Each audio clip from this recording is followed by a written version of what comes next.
जब भी प्रेम की बात होती है, भगवान श्री कृष्ण का नाम सबसे पहले आता है। श्री कृष्ण को प्रेम और स्नेह का प्रतीक माना जाता है। पुराणों के अनुसार श्री कृष्ण की 16,108 रानियां थीं। श्री कृष्ण की मुख्य रानियों में रुक्मणी, सत्यभामा का नाम शामिल है। इसके अलावा बाल्यावस्था में श्री कृष्ण के गोकुल में गोपियों संग रासलीला की कहानियां आज भी मशहूर हैं। हालांकि सभी को प्रेम और स्नेह का पाठ पढ़ाने वाले श्री कृष्ण का नाम सिर्फ राधा के साथ ही लिया जाता है। हर कोई प्रभु कृष्ण के नाम का जाप करते समय राधे श्याम का उच्चारण करता है, भले ही उनकी 1,60,108 रानियां थीं। लेकिन जब प्रेम की मिसाल दी जाती है तो श्री कृष्ण और राधा का प्रेम सबसे ऊपर होता है। श्री कृष्ण और राधा की प्रेम कहानियां पीढ़ी दर पीढ़ी सुनने को मिलती है, लेकिन जब भी राधा रानी और श्री कृष्ण के प्रेम का जिक्र होता है तो यह सवाल जरूर मन में उठता है कि जब दोनों के बीच इतना प्रेम था तो कृष्ण ने राधा से विवाह क्यों नहीं किया। 16,108 रानियों में एक राधा क्यों नहीं थी। पद्म पुराण के मुताबिक राधा वृषभानु नाम के एक गोप की पुत्री थी। कुछ विद्वान मानते हैं कि राधा का जन्म यमुना नदी के पास स्थित रावल गांव में हुआ था। बाद में उनके पिता बरसाना में आकर बस गए थे। हालांकि कुछ लोगों का यह मानना है कि राधा का जन्म बरसाना में ही हुआ था। बरसाना में राधा जी को लाडली कहा जाता है। ब्रह्मवैवर्त पुराण के अनुसार राधा जी कृष्ण से 4 साल बड़ी थी और उनकी मित्र थी। राधा जी से जुड़ी कई अन्य मान्यताएं भी हैं। ब्रह्मवैवर्त पुराण के अनुसार राधा का विवाह रायण नाम के व्यक्ति से हुआ था, जो कि माता यशोदा के भाई थे, यानी रिश्ते में राधा कृष्ण की मामी लगती थी। हालांकि अन्य पुराणों में ऐसा जिक्र नहीं मिलता। मान्यता है कि जब श्री कृष्ण 8 साल थे तो उनकी मुलाकात राधा से हुई, जो 12 साल की थी। श्री कृष्ण राधा से प्रेम करने लगे। दोनों एक दूसरे से विवाह भी करना चाहते थे। जब ये बात राधा के घर वालों को पता चली तो उन्होंने राधा को घर में कैद कर दिया। वह लोग राधा और कृष्ण की विवाह के इसलिए भी खिलाफ थे क्योंकि राधा की मंगनी हो चुकी थी।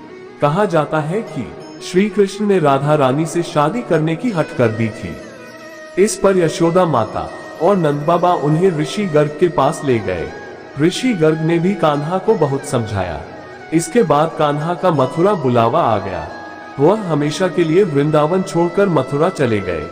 उन्होंने राधा से वादा किया था कि वह वापस लौटेंगे, लेकिन वह कभी वापस नहीं आए। न ही राधा जी के मथुरा या द्वारका जाने का जिक्र मिलता है। राधा और कृष्ण का विवाह न होने के कई कारण बताए जाते हैं।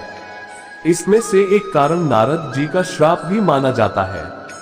रामचरितमानस के बालकांड के अनुसार माता लक्ष्मी के स्वयंवर में नारद जी भी जाना चाहते थे। भगवान विष्णु ने नारद जी के साथ छल करते हुए उन्हें खुद का स्वरूप देने के बजाय वानर का स्वरूप दे दिया, जिसकी वजह से माता के स्वयंवर में नारद जी का काफी उपहास हुआ। जब नारद जी को इस बात का पता चला तो वह बैकुंठ पहुंचकर विष्णु जी से बहुत नाराज हुए और श्राप दिया कि उन्हें पत्नी की वियोग सहना होगा। यही वजह है कि रामचंद्र अवतार में उन्हें सीता का वियोग सहना पड़ा और कृष्ण अवतार में देवी राधा से उनका विवाह न हो सका। एक मत ये भी है कि देवी राधा ने ही श्री कृष्ण से विवाह के लिए मना किया था। राधा यशोदा पुत्र कान्हा से प्रेम करती थी, लेकिन जब वह मथुरा गए तो राधा रानी खुद को महलों के जीवन के लिए उपयुक्त नहीं मानती थी। लोग चाहते थे कि श्री कृष्ण एक राजकुमारी से विवाह करें, इसलिए राधा ने श्री कृष्ण से विवाह न करने की ठान ली। ये भी कहा जाता है कि राधा को महसूस हो चुका था कि श्री कृष्ण भगवान का अवतार है। वह खुद को एक भक्त मानने लगी थी।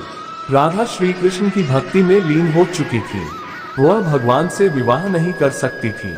भगवान श्री कृष्ण की शरारतों, उनकी लीलाओं और छल सभी कुछ मनुष्य के लिए कोई न कोई सीख ही थी। राधा से विवाह करना भी मनुष्यों को प्रेम की असली परिभाषा से परिचित कराना था। कहा जाता है कि एक बार देवी राधा ने कान्हा से पूछा कि वह उनसे विवाह क्यों नहीं करना चाहते। इस पर श्री कृष्ण ने कहा कि कोई अपनी आत्मा से विवाह करता है क्या। श्री कृष्ण राधा को खुद से अलग नहीं बल्कि अपना ही अस्तित्व मानते थे।